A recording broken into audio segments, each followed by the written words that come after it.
All right, we just got this Dr. Prepare personal evaporative air cooler. So let's just take a look at the box. You can screenshot that if you want. There's the specs. There's some more info.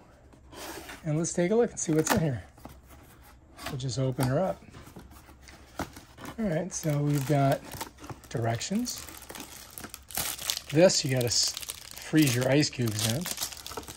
And comes with a USB to USB-C, which I think is how you charge the battery. We'll set that there.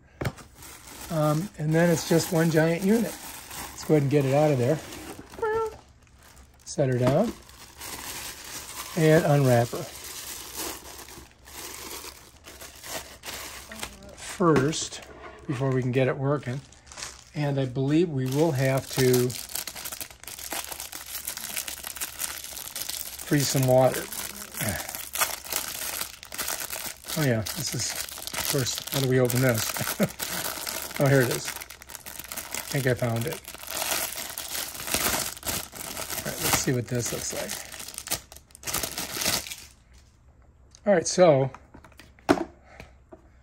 this is really rubbery, look.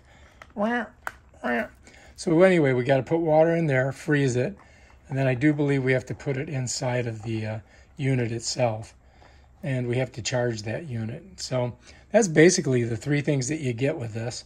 You get the body and you get this. So let's take a look at it. Let's turn it around. And it's got a note on the back. What's it say? Connecting to DC power. Must be 10 watt. Otherwise, machine cannot work. All right, well, I get it. So let's check it out. We go, I think we unscrew that. And I believe the water goes in there, right? And then you got to put ice cubes in it too. Okay? So, and it tells you on, off. If you look at that, you can see that. So they go on, you go that way. Oops. That's off. That's weird. That's off. That's on. And what's funny is it says on and off. So if I go this way, I can take it off. If I go this way, it's on. So, all right, so it's got like fans. Basically, it's just a giant fan that's going to blow cold air out from the ice cube water. And it looks pretty simple. All we got to do is plug it in and see how it goes. We're going to have to fill this with water and freeze it, and then we're going to use this to plug it in. It does come with some directions. You know, you might want to read those. All right, let's take it downstairs and plug it all in.